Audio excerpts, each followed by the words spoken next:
Hi everyone, I'm Michaela. I would say my leisure identity is made up of activities that sort of help me stay active and healthy. So, like yoga, volleyball, weightlifting, running. Um, but I wouldn't consider myself a runner like I consider myself a yogi, a volleyball player, or a weightlifter. I'm passionate about all of those, but I don't know a lot about running and I haven't made as many improvements. So I could never like teach somebody how to run, whereas I could teach somebody yoga or weightlifting or playing volleyball. Um, I really value social space for building relationships. That's very important to me in leisure identity, as well as goal setting. Um, I find goal setting is more for myself, and forming those social relationships is more of a way to not only help myself, but help others sort of explore their leisure identity. Um, my friends definitely help me shape my leisure identity now, and it keeps happening over time. Growing up, we never really went hiking or biking or did much of any physical activity as a family, whereas all of my friends really value those things, and a lot of their families grew up teaching them how to do those things and doing those things together. So the older I get, the more I find myself participating in things like hiking and biking and trail running, rafting, all of those fun outdoor things that they teach me about and help me get through while I'm learning.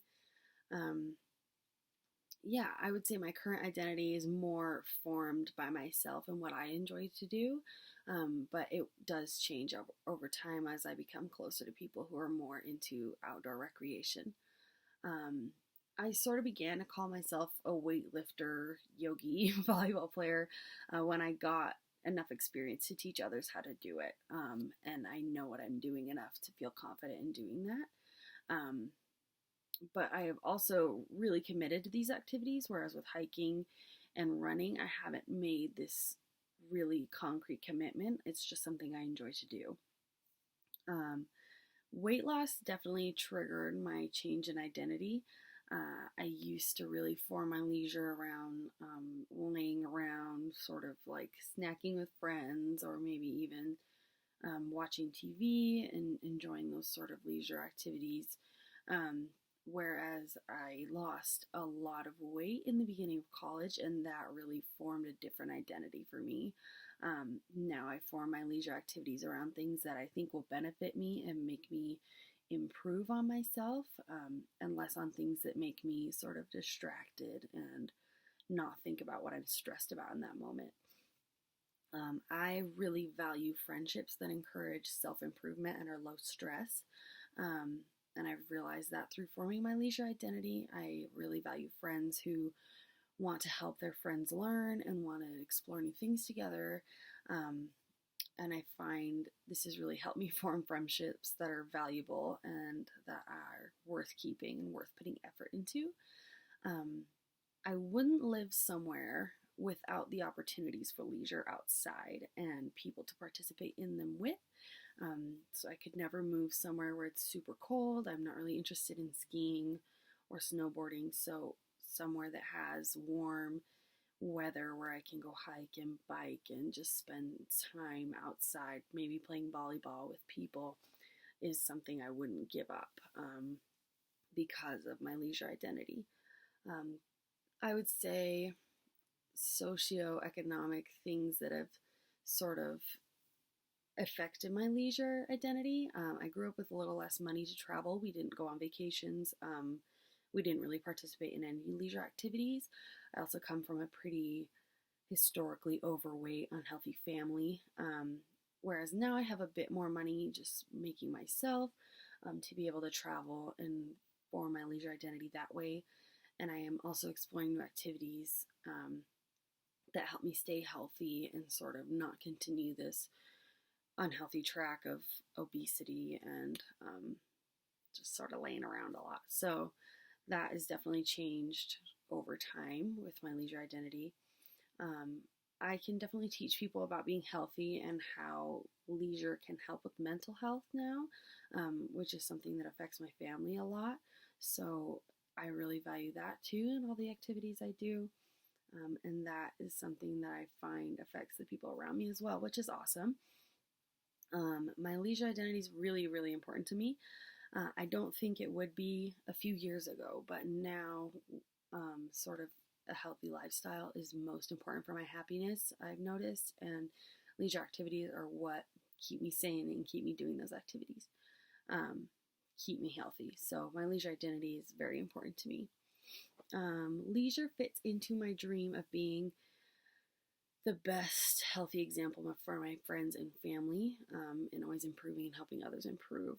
So, leisure activities that involve being physical and being active and challenging yourself um, fit into my sort of long term dream of staying passionate and staying willing to improve and willing to learn.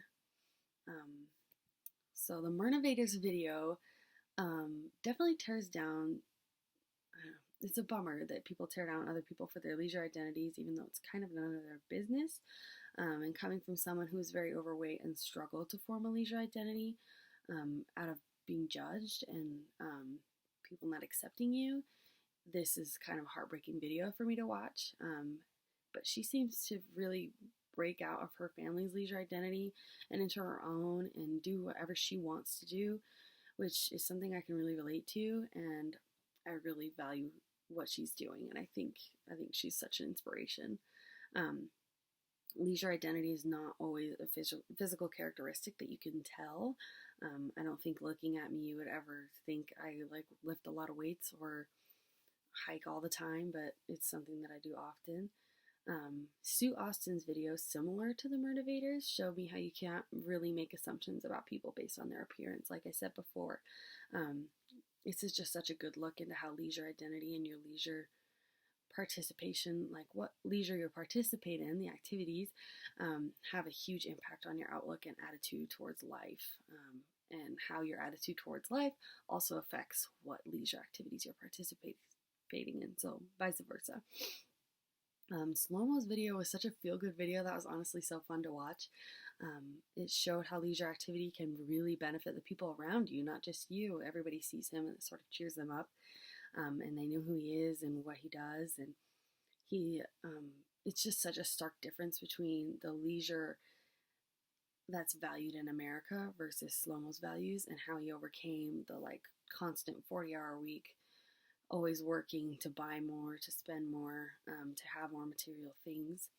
And I don't necessarily relate to his spirituality aspect of it, but I do really relate to doing what you want to do and doing it for yourself. I think that's amazing. All the videos showed how um, personal leisure identity is, and how you have complete control over the leisure activities you're doing and how it's forming your leisure identity and how it affects your daily attitude. So those videos were great.